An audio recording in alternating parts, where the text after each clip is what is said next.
born of barren parents.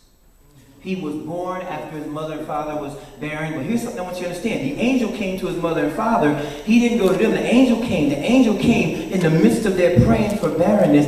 And he showed up and he said several things in that 13th chapter, verses 1 through 5. He said, you are going to have a child and he is going to lead his people or lead the people of God into their destiny. Let me stop right there so I can talk to you about that. Somebody here needs to understand you came from a barren situation.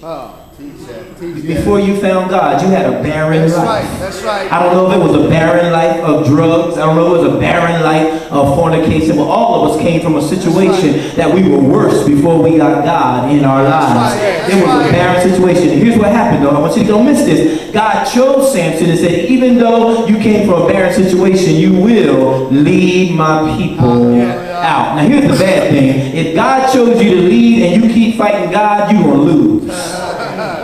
Brother, the reason you sitting here in church now and may have had you a fifth last night. Reason you sitting in church right now and may be shacking up. Y'all don't like this part of the message. Go with me. Reason you sitting in church right now might have a wife and a girlfriend. Reason you sitting in church right now trying to sing on the choir and contemplating doing something that ain't right. Even while you sitting here is because you don't realize something. Y'all better catch this. You were born to be blessed. And when you're born to be blessed, ain't nothing you can do but be blessed. And wait a minute. You don't think you're born to be blessed? Why you think God chose somebody like you? You ain't all that. There's some folk out there and don't have what you did. And look where they are and look where you are. Why do you think you're still here after all the mess done been in your life? God's been protecting you. God's been watching over you. Other folk went under. Somebody better thank God he didn't let me go under. You're only here because you were born to be blessed. I dare you to high five two people and say you're blessed, you're blessed, you're blessed. Help me somebody, help me, you're blessed. See, some folks don't want to do this because you don't understand something. If you're born to be blessed, the devil may try to take you down.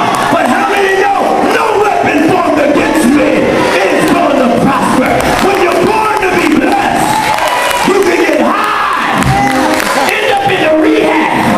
Other folk OD, but you're still living. Because God got an arm of protection all around you. Somebody better thank God they were born to be blessed.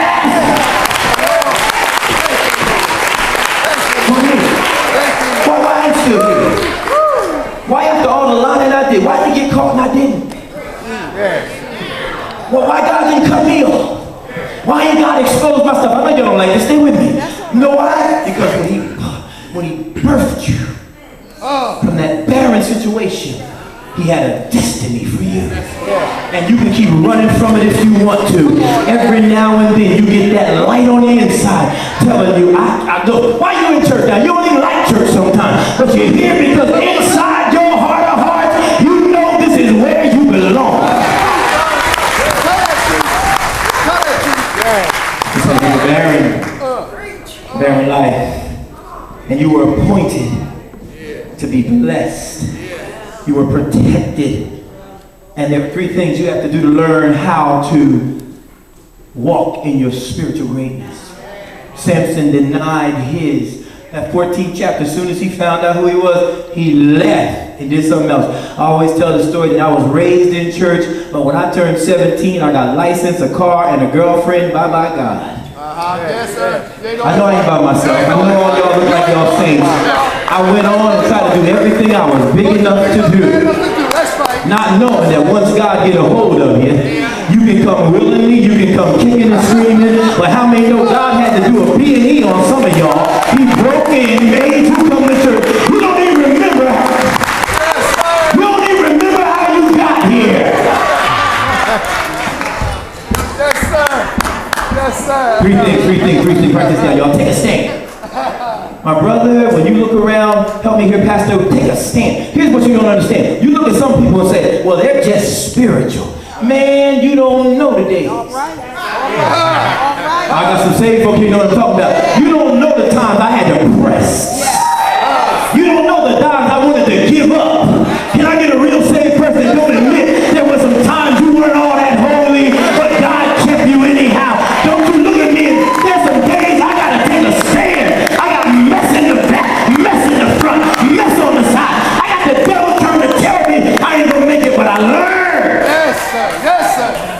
Ephesians said that I need to put on the whole armor of God so I can withstand. There's somebody here right now just holding on. That's right. That's right. Come on, you got it this morning, came because God allowed you to. But there was someone said that there's some days I'm just barely holding on.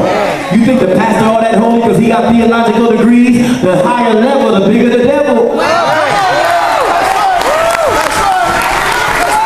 Come on, y'all better help me. When you see all them saved folks smiling, don't look at don't let them think you all that holy. Teach them, bro. There are some days when grace was all I had. You learn how to take a stand. That means I will stand and trust God no matter what. Through sickness. Oh, somebody need this right here. Through storms, through situations I don't understand. I'm going to stand and trust God. Next thing you do is become a stalker. Yeah, somebody say, what are you talking about? Become a stalker and not the stalked. Here's what happens. Because God called you, the devil's stalking you. Oh yeah, the Bible says that the devil goes around as a roaring lion seeking whom he may devour. Well, you know how to mess the devil up? Instead of letting him stalk you, get up in the morning and stalk God. Rise up in the morning and say, this is the day that the Lord hath made. First thing you do in the morning is seek God. The Bible says, ask and ye shall find. Seek and ye shall find. Ask and it shall be given. Knock and the door shall be opened. Here's what God is saying. That if you seek me first, not only can you stand, but you'll become a stalker. Don't you go not mess the devil up. Stalk around the church. See how you can do some good stuff. Stalk around and love people that nobody else loves. Stalk around and help folk that nobody else will help. Stalk around and do some good. Pray every time the door opens. Praise God. When ain't nobody else praising God, give God glory anyhow. Know what happens? Pretty soon the devil will not want to see you coming. The devil will look around and say, oh no, they in church again. You ought to be such a stalker that the devil runs out the sanctuary when he see you coming. You do know the devil can't come to church. He ain't got no legs. Only way he come to church is with somebody. Can you tap your neighbor and say, did you bring the devil in here? Don't answer. Because that devil sure is nasty in the church. Oh, no people, devil can't come in by himself. That's right. That's them saints. That's them holy folks. Thank you. And the last thing you need to do is steal away. Can I be honest with you? There's some days I got so much pressure. Come on now. These old bodies don't know how to act. Your mind try to run away with you. Can't sleep. I'm talking people who've been in spiritual warfare. Yes, sir. Yes, sir. There's some days when you just got to steal away. David said in Psalms 42:2, my soul thirsteth after the living God. Every now and then you got to do what you did when you first got saved. Do you realize God is sitting somewhere in glory, hoping that you'll pray to Him? Yes. Yes. He knows. Y'all help me right here. I'm gonna move very quickly after this. He knows that you're one of them 911 Christians. On the emergency only. Come on, bro. Come on now. You sit in church and won't even thank Him unless you need something. Come on, help me somebody. That's right. But He sure wish you would just come to Him. Get on your knees. Hallelujah. Spend some time with Him. Isn't this something? Anybody here get in the presence of God? Yes, sir. Isn't it awesome to be able to get in His presence and ain't nobody else around? There He sits just waiting in our old familiar place. An empty spot beside Him where once I used to pray. To be filled with strength and wisdom for the battles of the day. I would have passed Him by again, but I clearly heard Him say, I miss my time with you. Those moments together, I need to be with you each day. Now I'm singing for me. I better quit. That was just but you gotta steal away and learn how to spend time loving God. Samson found himself not cherishing his spiritual greatness. And then he found himself involved in self-gratification. All of us say, isn't this stupid what Delilah did to him? But she ain't the first one that tricked Samson into talking. See, Samson was codependent. You know, some folk out there, you do stuff so other folk can be happy with you. Yeah. Come on now. Come on. Instead of learning how to love yourself. Convenience. Every now and then you go, woo! I love me. Y'all ain't got to like me. God made me. I'm all right with God, and God don't make no junk. I ain't gonna be judged by how other folk think I am.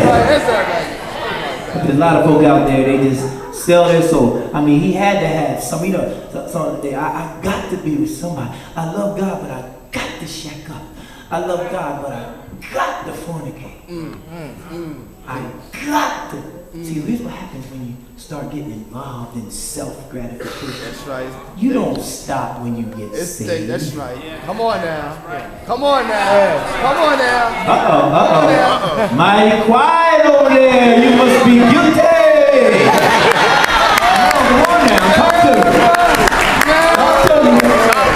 Don't get quiet. Don't know it's you. Don't get quiet. Self-gratification will put you to sleep. Yeah.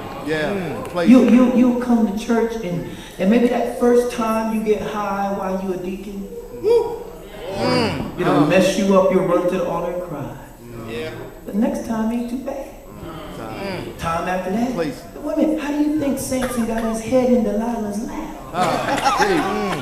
The Bible says she was after him every day. So pretty soon you lulled to sleep. I can be saved and still not be married and fornicate every day. Nothing will happen but it's stealing your soul. Yes, sir. Teach.